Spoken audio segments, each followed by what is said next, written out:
तो farmer market में जाना, डिलाइट में जाना, पटेल ब्रदर में जाना भी शुद्ध भक्ति हो जाए। आप मेरी बात समझ रहे हैं कि इसको स्किप कर दूं? ये साक्षात शब्द जो है ना, ये गृहस्थों का आर्ट सिखाया जा रहा है। आज तक तो हम यही सुनते हैं ना, जो भी करते हैं फल भगवान को दे दो। ये बात अच्छी है, लेकिन इससे भी अच्छी बात क्या है, करने से पहले भगवान को दे दो। और करने से पहले देने में क्या बेनिफिट है जानते हैं? कुछ चीज करने के बाद भगवान को देने में हो सकता है वह चीज मिलने के बाद यदि मन बदल जाए, ज्यादातर मन बदल ही जाता है, सच कहूं तो कोई कुछ देता नहीं है करने से। और उस कार्य को करने में सफल हुए, सक्सेस हुए, नहीं हुए, लेकिन कार्य को करने से पहले ही हमने संकल्प कर लिया कि ये कृष्ण के लिए है, ये कृष्ण का है, फिर उस कार्य में सफल बनाना ये कृष्ण का काम है, ये भगवान का काम है। जैसे गीता में कृष्ण ने कहा कि अर्जुन मन बुद्धि मुझे दे दो, फिर तुम्हें जिताना ये मेरा काम है। साक्षात शब्द है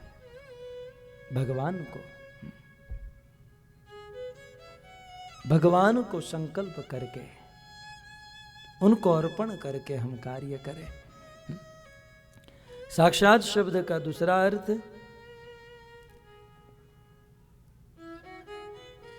कि भगवान कृष्ण को ही अर्पण करें। कई बार हम यज्ञ करते हैं और किसी देवी देवताओं को कोई सामान देते हैं, और ऐसा वर्णन है कि हम चाहे किसी भी देवी देवताओं को या किसी को भी भोजन कराए तो आखिर अंत में तो विष्णु को ही मिलता है ना। यदि पंडित जी के मंत्र के ऊपर आपने ध्यान दिया होगा तो सारे कार्य आखिर विष्णु को ही जाते हैं। और गीता में लिखा है भोक्ताराम यज्ञ तपसाम सर्वलोक महेश्वरम।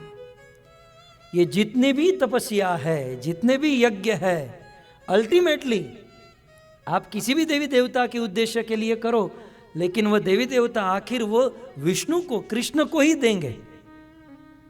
लेकिन अंतर यही होगा, कृष्ण उस श्लोक में आगे क्या कहते हैं कि आप यदि किसी अन्य के लिए दोगे तो शांति नहीं मिलेगी, लेकिन डायरेक्टली मुझे आपने दे दिया तो क्या कहते हैं, सुइदम सर्वभूतानाम ज्ञात्वा माम शांति मृच्छति। साक्षात शब्द के ऊपर कह रहा हूं, यदि डायरेक्ट कृष्ण को हमने दिया तो जीवन में सुख शांति मिलेगी, और यदि अन्य किसी को भी दे दिया आखिर तो कृष्ण के पास जाएंगे, लेकिन जो फल मिलना चाहिए वो नहीं मिलेगा। इसलिए हमारा अनुभव भी है, हमने जीवन में कम मेहनत नहीं की है। अध्यात्मता में भी हम बहुत मेहनत करते हैं, बहुत कुछ देते हैं, लेकिन फिर भी जो सुख, जो शांति मिलनी चाहिए वो नहीं मिलती है।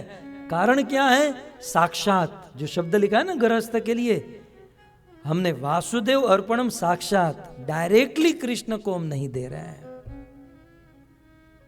घुमा फिरा कर दे रहे हैं। गीता में कृष्ण ने कहा है कि कुछ ऐसी जगह है जहां पर अब आपके मन में हुआ कि हमें डायरेक्ट कृष्ण को कुछ देना है, तो आप कैसे दोगे? गीता में कृष्ण कहते हैं कि वैसे मैं अग्नि के मुख से ग्रहण करता हूं, अग्नि मेरा मुख है, अग्नि में आहुति डालोगे तो मुझे मिलेगा। लेकिन साथ ही साथ कृष्ण कहते हैं कि अग्नि में डाला हुआ घी या अग्नि में डाली हुई वस्तु अग्नि का धुआं बन जाएगी। उससे अच्छा है कि मेरे भक्त को आप भोजन करा दो, मेरे भक्त को दी हुई वस्तु वो सीधे मेरे पेट में आती है, वो सीधे मेरे पास पहुंचती है। और दूसरी है गाय, नमो ब्रह्मण्य देवाय। ये मेरा आजकल का ये सूत्र है। किसी ने कहा कि प्रभु हमें एक सूत्र लिखना है, आपके नाम के नीचे कुछ बताओ, तो मैंने सीधा कह दिया गो ब्राह्मण हिताय च। गो ब्राह्मण, भगवान कृष्ण दो लोगों के मुख से ग्रहण करते हैं, एक है गाय और एक है भक्त। गाय के मुख में दी हुई वस्तु सीधी कृष्ण के पेट में जाती है, और शुद्ध भक्त के मुख में दी हुई वस्तु, शुद्ध भक्त की सेवा में दी हुई वस्तु सीधी कृष्ण के पास जाती है। इसका एक ज्वलंत प्रमाण कल का इतिहास जो मैंने कभी सुनाया था, पुनः आपको याद करा दूं। एक बार एक व्यक्ति अपने गांव से जगन्नाथपुरी की ओर जा रहा था तीर्थ यात्रा करने के लिए। उस गांव का एक सेठ साहूकार धनी आदमी था। उन्होंने कहा मैं तो नहीं जा पाऊंगा, ये 100 रुपये रखो, जगन्नाथ जी की दान पेटी में डाल देना। लेकर 100 रुपये जेब में रख लिए। और पहले के जमाने में ऐसी व्यवस्था नहीं, फ्लाइट ट्रेन से तुरंत पहुंच जाए। अनेकों गांव में विश्राम करते करते आगे जा रहे थे। किसी एक गांव में पहुंचे तो देखा कुछ साधुओं की मंडली थी और कितने दिनों से उनको भोजन नहीं मिला था। भक्त था, हृदय गदगद हुआ, सेवा करने का मन हुआ, लेकिन धन था नहीं। 100 रुपये थे, लेकिन वो तो जगन्नाथ की पेटी में डालने के लिए। इसे रहा नहीं गया और जो 100 रुपये पेटी में डालने के लिए कहे थे, उस पैसे से उस साधु संतों को भोजन करवा दिया। और फिर बचे कितने? 2 रुपये। 98 रुपये साधु संतों को भोजन करा दिया, 2 रुपये बचे। कुछ दिन के बाद जगन्नाथपुरी पहुंचा और दान पेटी में वो 2 रुपया डाल दिया। उसी दिन रात को जिसने 100 रुपये दिए थे, उनके स्वप्न में जगन्नाथ जी आए। तो वो तो व्यापारी माइंड का आदमी था, उसने सोचा कि ये मेरे 100 रुपये का प्रभाव है, ये 100 रुपये का कमाल है। जगन्नाथ जी स्वप्न में, तो व्यापारी माइंड का आदमी, उन्होंने बात में कह दिया कि प्रभु मैंने एक भक्त के हाथों 100 रुपये भेजे थे, वो आपको मिल गए। वो कंफर्म कर रहा था कि मैंने भेजे थे 100 रुपये, वो आपको मिल गए। तब उस भगवान ने, जगन्नाथ जी ने कहा कि 98 रुपये मिल गए हैं, 2 रुपये का हिसाब नहीं आया है। समझ में आया? या ट्यूबलाइट थोड़ी धीरे धीरे करके भगवान जगन्नाथ जी ने कहा कि 98 रुपये का हिसाब मिला है, वो 2 का हिसाब नहीं मिला। मतलब 2 रुपया कहीं गलत जगह पर नहीं गया, लेकिन दान पेटी खुलेगी, उसको जब काउंट करेंगे तब जाकर हिसाब जाएगा ना। मैं कोई किसी के ऊपर आरोप नहीं कर रहा हूं, लेकिन कहने का अर्थ ये है, नहीं तो वृंदावन चंद्र प्रभु कहेंगे कि यार पेटी में जो आ रहे हैं वो भी बंद करा रहे हो आप। यार थोड़ा बहुत पेटी में आ रहा है वो भी। नहीं, ऐसा नहीं है, मैं जस्ट ये कह रहा हूं कि वो तो काउंट होना बाकी थे। लेकिन जगन्नाथ जी ने कहा कि वो 98 रुपये मुझे मिल गए हैं, क्योंकि भक्त को खिलाया हुआ भोजन सीधे मेरे पास आता है। कहने का अर्थ यह है, साक्षात शब्द वासुदेव अर्पणम साक्षात, वासुदेव को डायरेक्टली अर्पण करो, गाय या वैष्णव, गो ब्राह्मण हिताय च। कृष्ण तो इन दोनों से ही प्यार करते हैं, प्रेम करते हैं।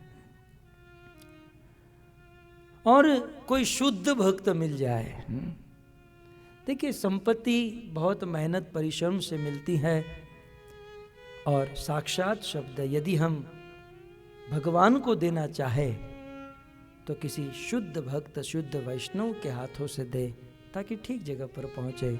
और शिल प्रभुपाद जैसे शुद्ध, मेरी दृष्टि में, मेरी दृष्टि छोटी भी हो सकती है, लेकिन मेरी दृष्टि से प्रभुपाद जैसे शुद्ध भक्त, जहां दिया गया एक एक रुपया सीधे भगवान के पास पहुंचता है। वासुदेव अर्पणम साक्षात। भगवान को नारद मुनि कहते हैं, गृहस्थ का धर्म है कि जीवन में जो कर्म करे भगवान को अर्पण करे। वैसे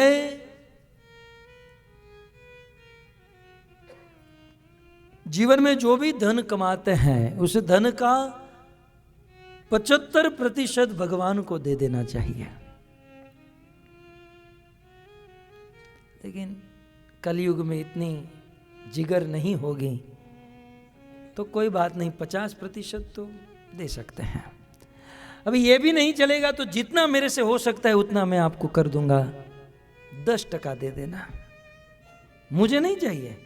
आपकी जहां आस्था है, आपकी जहां श्रद्धा है, आपको जहां लगता है कि मेरा दिया हुआ धन साक्षात वासुदेव को मिलेगा, वहां कम से कम 10% तो देना चाहिए।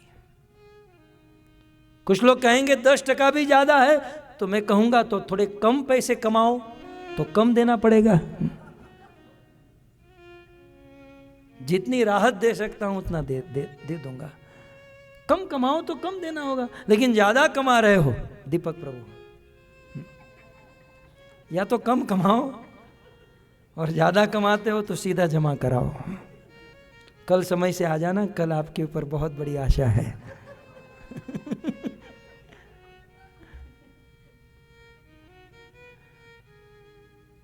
नहीं तो कम कमाओ, कम देना है तो कम कमाओ, नो प्रॉब्लम। वासुदेव अर्पणम साक्षात है।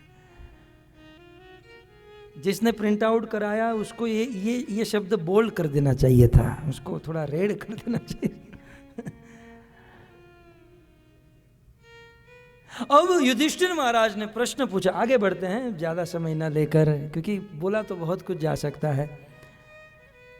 शिल प्रभुपाद अपनी टीका में ऐसा लिखते हैं, प्रश्न उठाते, मानो युधिष्ठिर महाराज ने पूछा कि प्रभु तो घर गृहस्थी का इतना बोझ है और घर गृहस्थी में रहकर आसक्ति हो ही जाती है, और आप इतना बड़ा झमेला चलाना है और आप कहते हो कि जो भी मिलता है वासुदेव को अर्पण कर दो।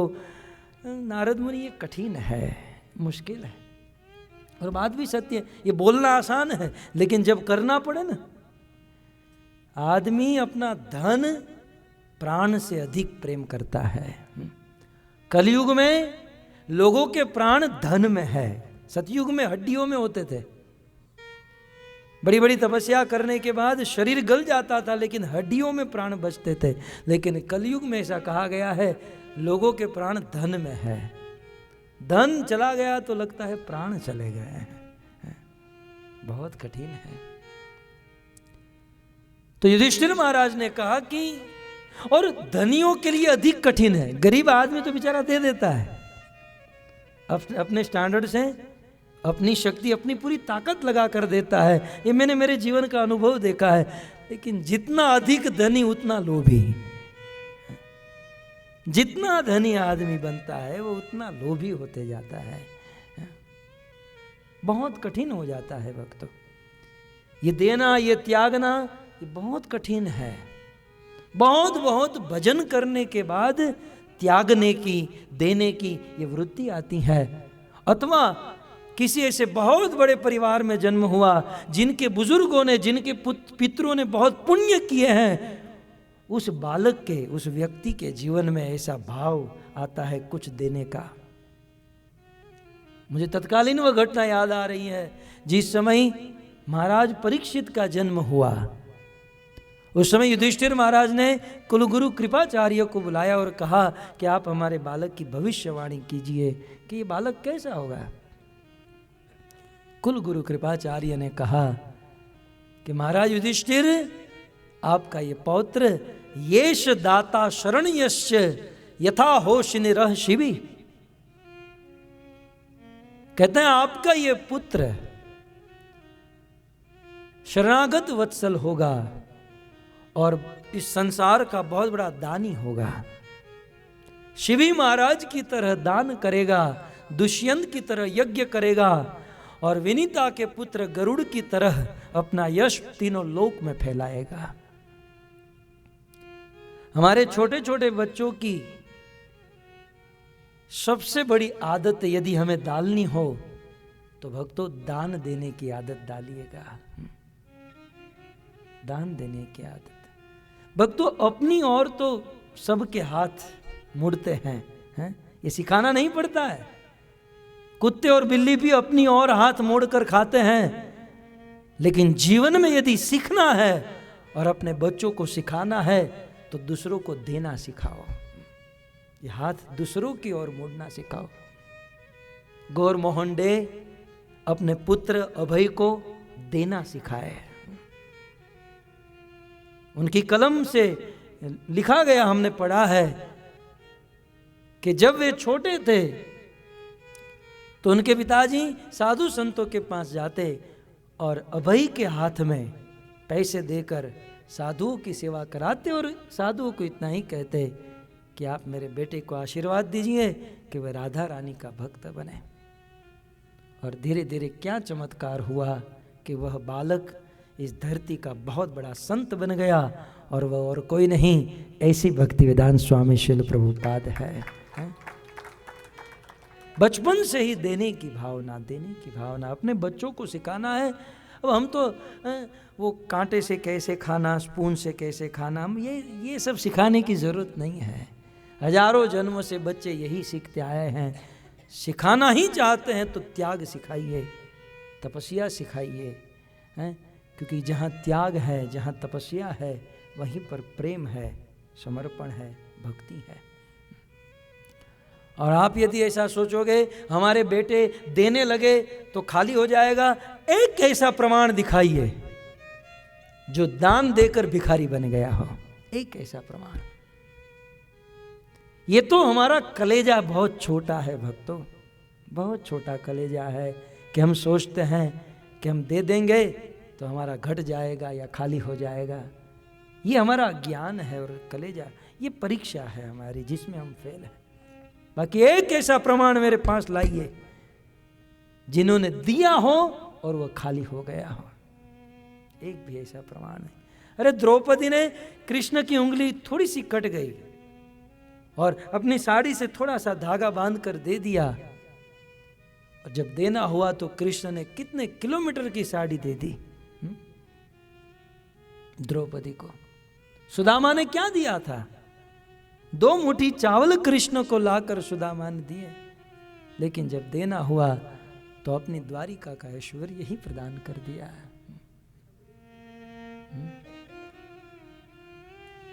कृष्ण एक ऐसा प्रमाण नहीं है। बलि महाराज ने तो अपना सर्वस्व दे दिया। कुछ लोग कह सकते हैं कि भगवान ने बलि का सब कुछ ले लिया, बलि को ठग लिया। अरे होता क्या है ना कि जब कोई साधु की सेवा करता है ना, तो तीसरा आदमी जिसको कुछ न लेना है न देना है, तीसरा बीच में शुक्राचार्य की तरह आता है, काणा बनकर। शुक्राचार्य काणे हैं। हर एक फिल्म में एक विलन होता है, वो काणा विलन होता है। पुराने फिल्मों में होता था। तो घर पर साधु संत आया है और ये गृहस्थी कुछ देना चाहता है, लेकिन तीसरा बीच में टपकता है, देना मत, ये तुमको ठगने के लिए आया है। भौतिक दृष्टि से ऐसा लगता है कि गृहस्थ जब कोई साधु संत की सेवा करता है तो गृहस्थ का धन खाली होता है, ये भौतिक दृष्टि से लगता है। लेकिन अध्यात्म दृष्टि से तो एक बार देखो कि वह गृहस्थ अपने पुण्य का पुंज खड़ा कर रहा है। साधु की सेवा करके, ईश्वर की सेवा करके पुण्य के पर्वत बना रहा है वो, और अपने पापों को जलाकर भस्म कर रहा है।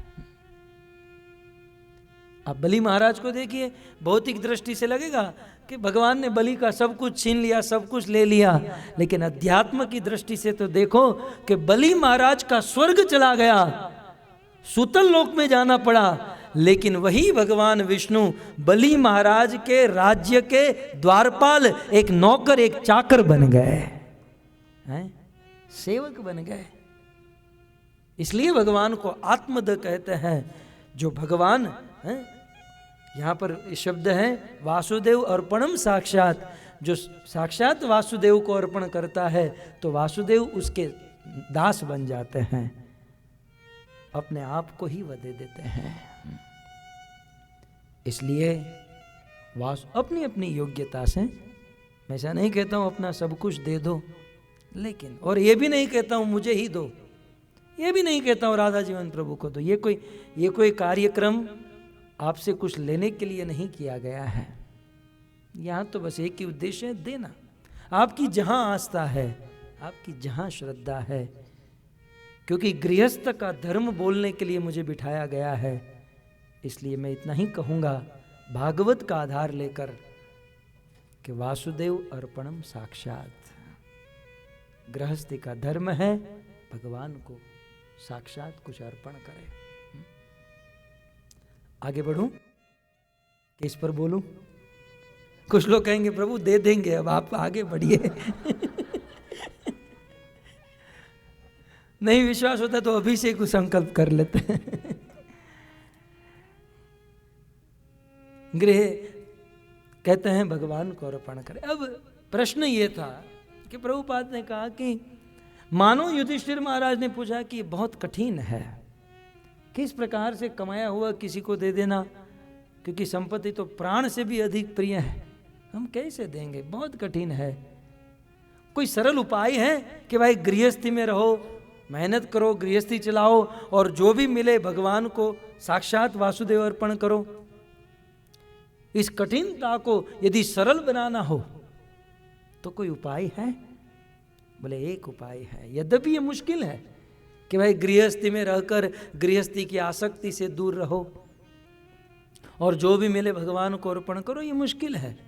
लेकिन एक काम करोगे तो ये सब ये करना नहीं पड़ेगा, तो देना नहीं पड़ेगा, किसी को मांगना नहीं पड़ेगा, अपने आप हो जाएगा यदि एक काम करेंगे। और वह गृहस्थी में सबसे बड़ा काम है। ये जितनी भी चीज गृहस्थियों के लिए बताई गई है ना, कि गृहस्थी में रहो, अपने कर्तव्य निभाओ, जो भी बताया गया है वो सब कुछ अपने आप हो जाएगा यदि ये एक काम करोगे। और वह कार्य क्या है? इस श्लोक के अंतिम शब्द में उपासित महामुनि, उपासित महामुनि, ये सब कुछ अपने आप हो जाएगा, सरल बन जाएगा एक चीज यदि करेंगे। और वह क्या है? उपासित महामुनि, महामुनियों के निकट। उपासित, उप माने निकट, आसित माने बैठना, महामुनियों की संगति करे। गृहस्थ धर्म में यह सबसे बड़ी बात है कि महामुनियों की संगति करे। उपासित महामुनि अर्थात अपने घर पर साधु संतों को बुलाए और उपासित उनके निकट बैठे, उनकी संगति करे। उपासित महामुनि, वंशीधर जी ने बहुत सुंदर कहा कि महात्माओं की संगति करे, माने महामुनिन भगवत भक्तान ज्ञानिनो वा। महामुनि का अर्थ क्या है? अब यहां लिख तो दिया कि महामुनि की संगति करे। गृहस्थी को चाहिए कि खुद महामुनियों के पास जाए या महामुनियों को अपने घर पर बुलाए और उनकी संगति करे। महामुनियों के साथ रहेंगे तो ये वैराग्य, ये ज्ञान, ये भक्ति, ये लेना, ये देना, ये जो कुछ भी सब अपने आप हो जाएगा। देखिए, कामी व्यक्ति के साथ रहने से ये ट्रेनिंग नहीं देनी पड़ती कि स्त्रियों के साथ कैसे संग करना, स्त्रियों को कैसे देखना। कामियों के साथ रहने से ये प्रभाव अपने आप आ जाता है। शराबी के साथ रहने से सीखना नहीं पड़ता शराब कैसे पीनी चाहिए, साथ में रहो, अपने आप शराब पीते हो जाओगे। ठीक उसी प्रकार महामुनियों के साथ रहकर महामुनियों को कहना नहीं पड़ता, महामुनियों की संगति में ही इतनी ताकत है कि वह भक्त अपने आप ये सब कुछ सीख जाता है। संगति में यह ताकत है। लेकिन महामुनि का अर्थ क्या है? वंशीधर जी ने बहुत सुंदर लिखा, महामुनिन भगवत भक्तान ज्ञानिनो वाह। महामुनि की संगति करे माने भक्त तो होने ही चाहिए। महामुनि माने भक्त के साथ साथ ज्ञानी भक्त। ज्ञानी भक्त, नहीं तो होता क्या है, ज्ञानी से ज्ञानी मिले करे ज्ञान की बात, गधे से गधा मिले करे लातम लात। ज्ञानी भक्त की संगति नहीं करेंगे तो फिर बस शेयर बाजार का भाव क्या चल रहा है, तुम्हारा बिजनेस कैसा है, मेरा बिजनेस मंदा है, ये वो दुनिया भर की चर्चा। ज्ञानी, ज्ञानी, ज्ञानी माने जो भागवत गीता सिद्धांतों का ज्ञान रखता हो, ऐसा वंशीधर जी कहते। वीर राघवाचार्य ने बहुत सुंदर कहा, महामुनि उपासीन भगवत गुण मननशीला महाभागवत उपासीन सेवते इति अर्थ। वीर राघव श्री संप्रदाय के आचार्य है वीर राघव। और वीर राघव जी ने बहुत सुंदर टीका लिखी है इस प्रसंग पर। मुझे पढ़ने का अवसर मिला था कुछ समय पहले, जो मैंने लिख कर रख लिया है। वीर राघव जी ने कहा, महामुनि गृहस्थी का धर्म है महामुनि की संगति करना। तो महामुनि का अर्थ क्या है? वीर राघव आचार्य कहते हैं, महामुनि माने भगवत गुण मननशीला। मुनि माने जो भगवान के गुणों का मनन करे, भगवान के गुणों का चिंतन करे। और साथ ही साथ महाभागवत उपासित सेवते इति अर्थ। महामुनि माने जो रात दिन निरंतर भगवान के गुणों का, भगवान के रूप का, भगवान की लीला, भगवान के नाम का स्मरण करता रहे, मनन करता रहे, ऐसे महामुनि उपासित। उनकी संगति का अर्थ क्या है? सेवते इति अर्थ। टीका, ऐसे महामुनि की सेवा करे। संगति मांगने जाकर बैठ जाओ बस, ऐसा तो मच्छर भी महामुनि के ऊपर बैठता है, इससे उनका कल्याण हो जाएगा। हाँ, वस्तु शक्ति का प्रभाव होता है, लेकिन पूरा पूरा लाभ तब तक नहीं मिलेगा जब तक सेवते इति अर्थ, जब तक उनकी सेवा नहीं करेंगे। महामुनि की सेवा। शिल प्रभुपाद ने महामुनि का अर्थ बहुत सुंदर किया। शिल प्रभुपाद कहते हैं, मुनि अर्थात रात दिन भगवान का मनन करने वाले, जो भगवान को समझ चुके हैं। मुनि माने क्या है? मुनि माने मनन करके जो भगवान को समझ चुके हैं। लेकिन महामुनि का अर्थ क्या है? कुछ लोग भगवान का बहुत मनन करते हैं, रात दिन चिंतन करते हैं, बाबा जी बन जाते हैं। क्या काम है उनका? बस भगवान का मनन करना। लेकिन जो भगवान का मनन करे, 24 घंटा मनन करे, वो मुनि। महामुनि नहीं। महामुनि कौन है? 24 घंटा भगवान का मनन करे और भगवान को पूर्ण रूप से समझ चुका हो, और भगवान को समझने के बाद 24 घंटा भगवान की सेवा में रत रहे, उसे महामुनि कहते हैं। और ऐसे महामुनि की संगति करने से गृहस्थी धन्य बन जाती है। गृहस्थी के जितने भी कार्य है वो अपने आप होने लगते हैं, अपने आप। तो कहते हैं ऐसे महामुनि की संगति करे। अच्छा, ऐसे महामुनि के निकट बैठकर, ऐसे महामुनि के साथ रहकर हमें क्या क्या करना है? बहुत सारी चीजें हैं। कभी कभी हम लोग साधु संतों के पास तो चले जाते हैं, लेकिन उनके साथ रहकर क्या करना चाहिए कोई नहीं जानता है। आज ये बातें खुल रही हैं। युधिष्ठिर महाराज ने पूछा, नारद मुनि, ऐसे महामुनि की संगति करके हमें क्या क्या करना है? नारद मुनि ने कहा, ऐसे महामुनि पहले तो दुर्लभ है, और यदि मिल गए तो ऐसे महामुनि के साथ रहकर बहुत सारी चीजें करनी है, लेकिन वह कल सुबह 10 बजे बताऊंगा। हरे कृष्ण। बहुत मूल टॉपिक, मेन बात बाकी है, जो कल सुबह 10 बजे ना, कितने बजे? कल सुबह 10 बजे। तो हो सकता है आप कहीं बिजी हो, लेकिन समय निकाल कर कृपया करके आप सब आइएगा। और कल छुट्टी है तो अपने अपने स्वजन मित्र परिजन को भी साथ लाइएगा, ताकि उसे गृहस्थ धर्म का लाभ मिले। हरे कृष्ण। धन्यवाद।